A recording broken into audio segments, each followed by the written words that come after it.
Sejam bem-vindos a este vídeo neste canal. Vamos prosseguindo com a nossa série A Eucaristia na Igreja Primitiva, na qual vamos trazendo os testemunhos dos primeiros cristãos sobre o mistério da Eucaristia. Neste vídeo, queremos comentar o pensamento de Santo Hilário de Poitiers. Hilário nasceu por volta do ano 300 de pais pagãos. Ele recebeu uma educação muito boa e sólida, né? E, posteriormente, lendo e estudando as Escrituras, ele converte-se ao cristianismo, batizando-se por volta do ano 345, portanto já bem adulto. Por volta do ano 353, ele é aclamado para se tornar bispo da cidade, e assim vai ser. Ele irá empenhar-se muito na luta contra a heresia ariana, uma heresia que negava a divindade de Cristo. E assim, por sua pregação, pelos seus escritos e obras teológicas, ele será reconhecido como doutor da Igreja e é considerado um dos primeiros grandes padres latinos da Igreja. Considerado como um grande mestre pelo próprio Santo Agostinho. Hilário vai morrer por volta do ano 368, tendo prestado um grande serviço, assim, à Igreja dos primeiros séculos. Vamos ao seu testemunho sobre o mistério da Eucaristia.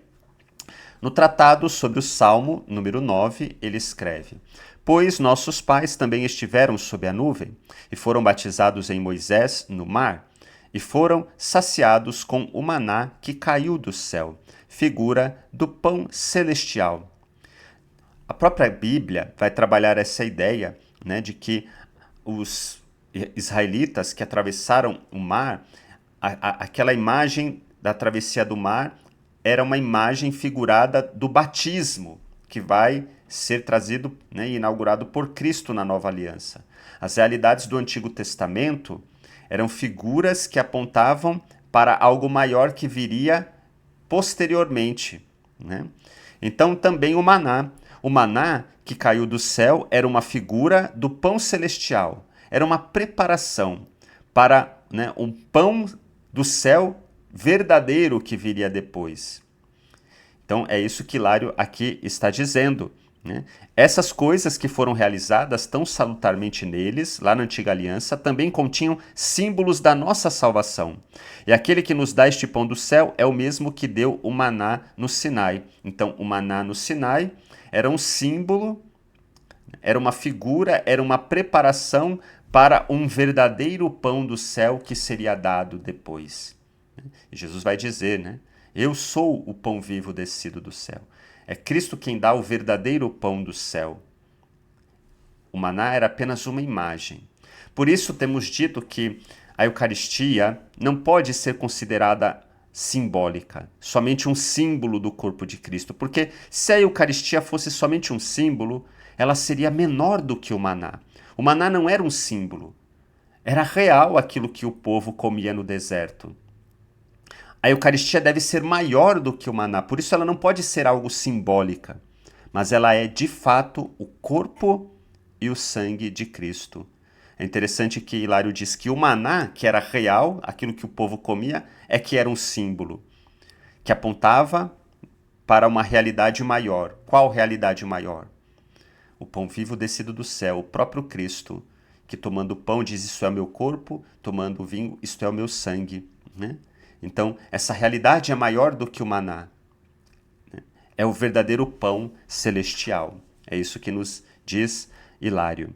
No Tratado sobre o Salmo 127, ele escreve: O fruto destes trabalhos, das boas obras, está na eternidade, mas este trabalho que produz frutos eternos deve primeiro ser comido, e com ele a nossa alma deve ser nutrida nesta vida corpórea, obtendo, através da nutrição destes trabalhos, o pão vivo, o pão celestial daquele que disse: Eu sou o pão vivo descido do céu, o qual, quem o toma indignamente, obtém para si a sua própria condenação, segundo o mandamento do apóstolo. Então aqui, nesse pequeno trecho, a gente tem aquilo que podemos dizer uma espiritualidade eucarística. As nossas boas obras, neste mundo, geram frutos de eternidade. Mas isso acontece se por primeiro nós comemos do pão vivo, do pão celestial. Então, devemos unir, né, o nosso trabalho ao pão vivo descido do céu, pão que verdadeiramente nos nutre para a eternidade. Então, os nossos trabalhos cotidianos, quando nos alimentamos deste pão celestial, ganham um sentido de eternidade, geram de fato frutos para a eternidade. No Tratado sobre o Salmo 128, escreve Hilário: teus filhos, como brotos de oliveira ao redor da tua mesa, não diz que estarão ao redor do banquete, mas ao redor da mesa, pois se trata da mesa do Senhor, da qual tomamos o nosso alimento, pão vivo, que tem esta virtude, que assim como ele mesmo vive, também dá vida aos que o recebem. Então, ele nos fala aqui dessa mesa do Senhor, onde tomamos este alimento que é pão vivo, que também nos dá a vida com qual ele mesmo vive, é transmitida a nós. A vida de Cristo, a vida de Deus nos é transmitida neste alimento, né? Vida eterna, comunhão com o Senhor. No Tratado sobre o Salmo 135, escreve Hilário: e nos redimiu das mãos dos nossos inimigos, ele que dá alimento a toda a carne. E nos redimiu dando alimento a toda a carne, aquele que dá alimento a toda a carne, isto é, aos redimidos. Dá o alimento incorruptível e eterno do pão vivo, o pão celestial. E em cada uma dessas coisas, isto é, em que ele se lembrou da nossa humildade, em que fomos redimidos, em que toda a carne dos redimidos recebe alimento, a razão é que a sua misericórdia dura para sempre. A Eucaristia é a expressão da misericórdia do Senhor. O Senhor que nos dá sempre este alimento, este pão celestial e que dá vida a toda a nossa carne. Então veja, a Eucaristia não é somente um alimento espiritual, como se fosse uma coisa abstrata, mas é alimento real e concreto que dá vida a toda a nossa carne, ao nosso corpo, à nossa vida como um todo. Então é de fato o alimento que nos dá esta vida. É real e concreta. No comentário sobre Mateus, escreve Hilário: então, aproximando-se dele os discípulos de João, disseram-lhe: por que nós e os fariseus jejuamos muitas vezes, mas os teus discípulos não jejuam? Quanto à sua resposta de que os discípulos não precisam jejuar, quando o noivo está presente, ele ensina a alegria da sua presença. Então veja, ensina a alegria da sua presença e o sacramento do alimento sagrado. O sacramento do alimento sagrado é expressão da sua presença, pela qual ninguém mais sofrerá necessidade quando ele estiver presente. Ou seja, quando Cristo está presente, nós não jejuamos. Por isso, né, que na celebração eucarística nós o comungamos, não há ali jejum. Nós o comungamos. Isto é, e assim, através do alimento sagrado, o que acontece é ter Cristo diante dos olhos e da mente. Tendo-o removido, quando ele é retirado, quando Jesus sobe aos céus, ele diz no Evangelho: então os teus discípulos jejuarão. Então, de fato, é interessante para a igreja, nós nunca jejuamos no domingo, porque é o dia do Senhor. Mesmo na quaresma, né? Mesmo na quaresma, é autorizado que no domingo não se faça o jejum, né? Porque é o dia do Senhor, onde, sobretudo, nós comemos do alimento sagrado, do próprio Cristo. Então, porque todos os que não creem no Cristo, que Cristo ressuscitou, não teriam o alimento da vida. Pois na fé da ressurreição, o sacramento do pão celestial é recebido, e todos os que estão sem Cristo permanecem em jejum do alimento da vida. Então, quando Cristo está presente, não há jejum. Na fé da ressurreição, o sacramento do pão celestial é recebido, e ali não há jejum, mas aqueles que não creem em Cristo permanecem em jejum, porque não possuem o alimento da vida. Mas para que eles percebessem que estes sacramentos perfeitos da salvação não poderiam ser confiados àqueles fariseus e discípulos de João que estavam imersos na antiga aliança, e ele os compara com eles. Não se cose pano grosso em roupa velha, para que a consistência da roupa forte não rasgue a fragilidade da velha. E não se deita vinho novo em odres velhos, porque o calor do mosto em fermentação rompe os odres velhos. Aqui, Hilário está comentando Mateus 9,16. E aí ele explica, ou seja, as almas e os corpos enfermos pela idade dos pecados não admitem os sacramentos da nova lei, pois uma fenda maior será feita, o vinho será derramado e os odres velhos serão estragados. Aqui também podemos dizer que é uma referência ao que Paulo escreve, né, de receber o corpo de Cristo em pecado, recebe a própria condenação. Assim, o castigo de tais pessoas será duplo, se além da idade dos seus pecados não suportarem o poder da nova graça, e, portanto, nem os fariseus nem os discípulos de João receberiam a nova, a menos que fossem renovados. E aqui o que Hilário está ensinando, que para recebermos o sacramento perfeito da salvação, recebemos a Eucaristia, devemos antes ter sido renovados em Cristo. É a fé, o batismo, a fé. E aí sim, a partir disso, não porque a gente já está perfeito, mas a partir do momento em que aderimos a Cristo pela fé, renovados em Cristo, nós passamos a poder receber os sacramentos perfeito, o sacramento perfeito da salvação, que vai nos santificando, né? Que vai nos transformando. Então, é preciso esse movimento para podermos nos aproximar do sacramento da Eucaristia, não de qualquer jeito, né? Mas estando renovados em Cristo. Continua a escrever Hilário.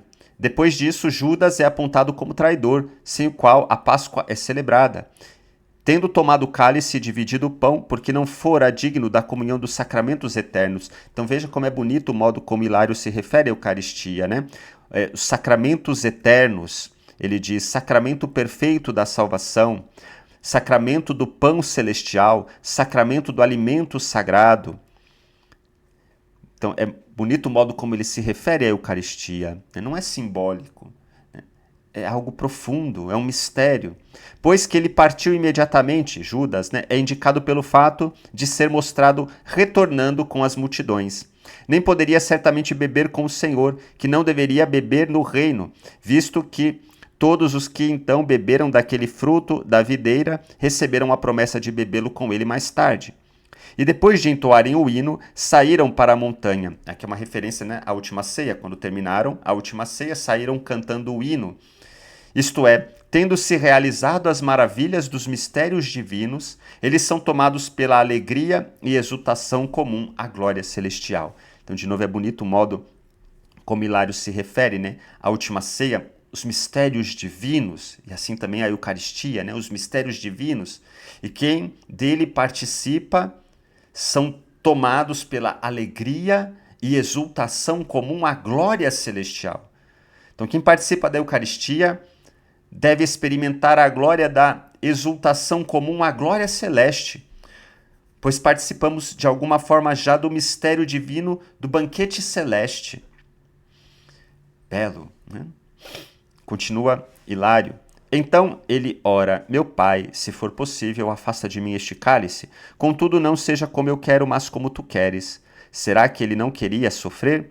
Mas pouco antes ele havia consagrado o sangue do seu corpo, que seria derramado para a remissão dos pecados.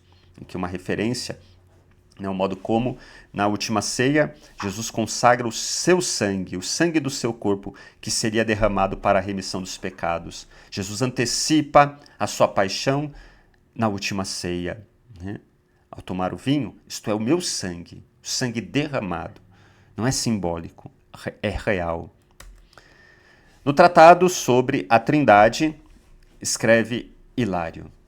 Mas o Senhor, não deixando nada incerto ao conhecimento dos fiéis, ensinou o mesmo efeito de eficiência que nos une por natureza, dizendo, para que sejam um, como nós somos um, eu neles e tu em mim, para que sejam consumados na unidade. E aqui ele está citando João, capítulo 17, falando dessa unidade, né? Então, ele está escrevendo sobre a Trindade.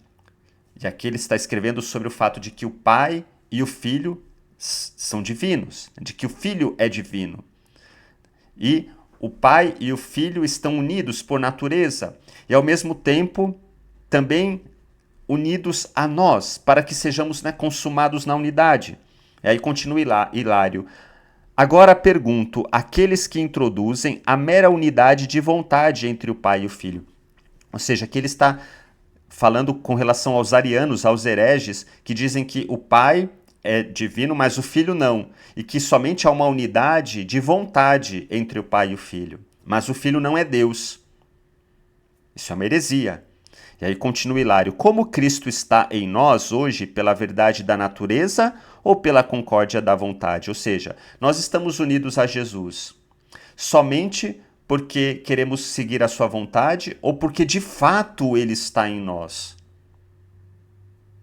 Pois se verdadeiramente o Verbo se fez carne e nós verdadeiramente participamos do alimento do Senhor, ao Verbo feito carne, como se pode crer que não permanece em nós por natureza aquele que, nascendo homem, tomou para si, já inseparavelmente, a natureza da nossa carne e misturou a natureza da sua carne com a sua natureza eterna sob o sacramento em que nos fala de comunicar a sua carne? Ou seja, o que Hilário está querendo aqui dizer é que a nossa união com Cristo não é só uma união no sentido de que a gente procura estar unido à vontade de Cristo, mas quando a gente procura viver a vontade de Cristo, de fato ele está unido a nós por natureza. É um mistério, mas de fato há uma união que é maior do que uma união de vontade.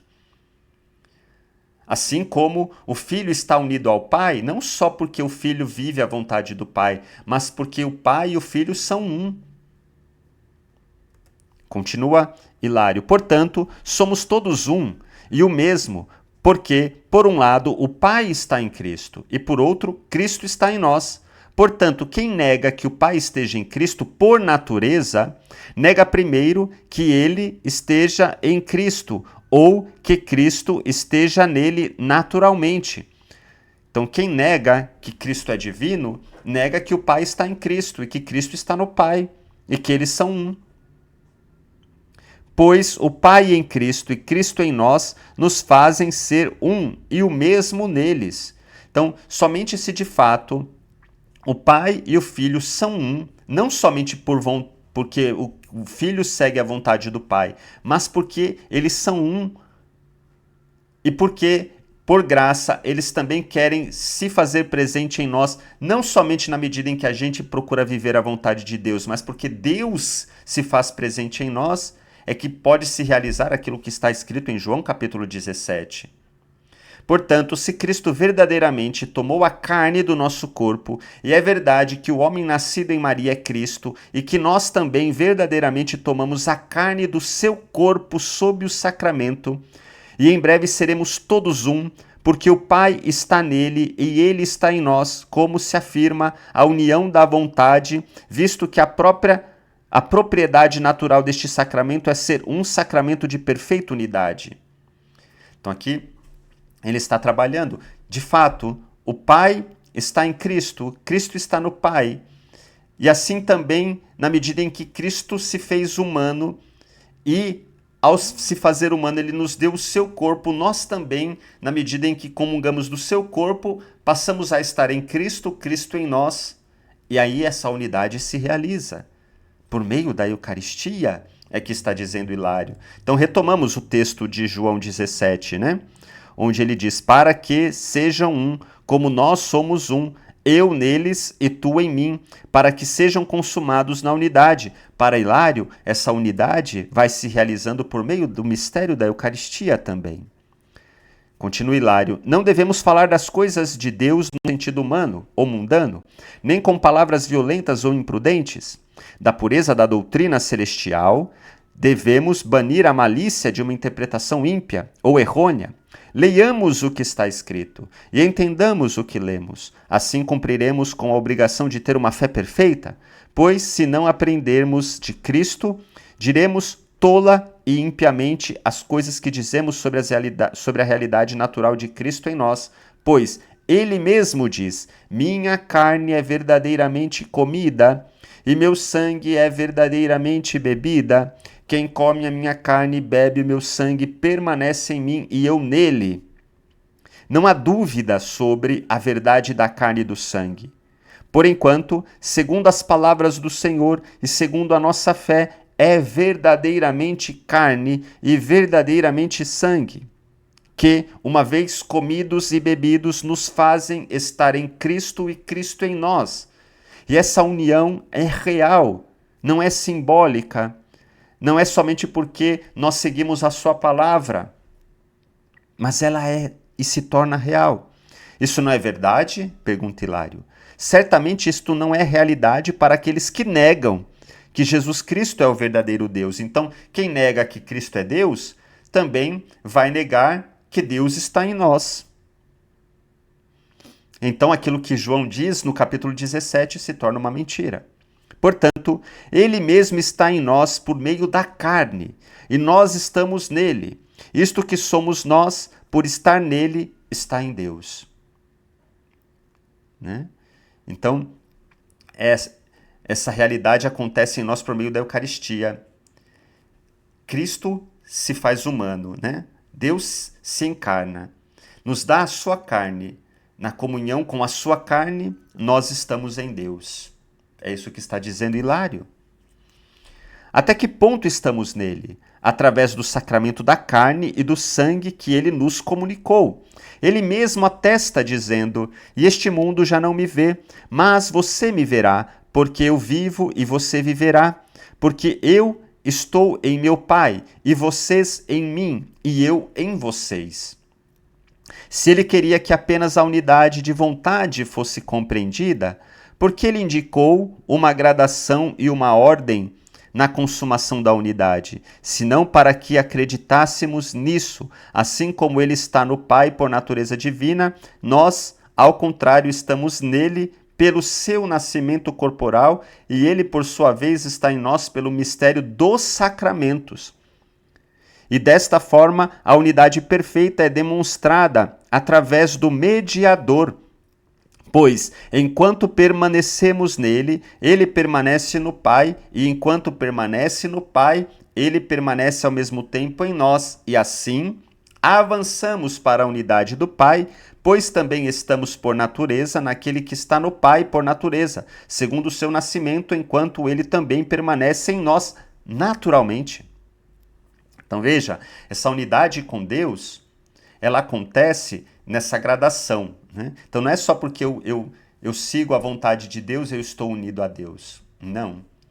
Aqui para Hilário, a minha união com Deus, sim, é também no fazer a vontade de Deus, mas antes de tudo porque Cristo tomou a carne e veio a nós, e ao tomar desta carne, deste corpo de Cristo, unido a Cristo, porque Cristo está unido ao Pai, eu também estou unido ao Pai. Então esta unidade se realiza por meio da Eucaristia.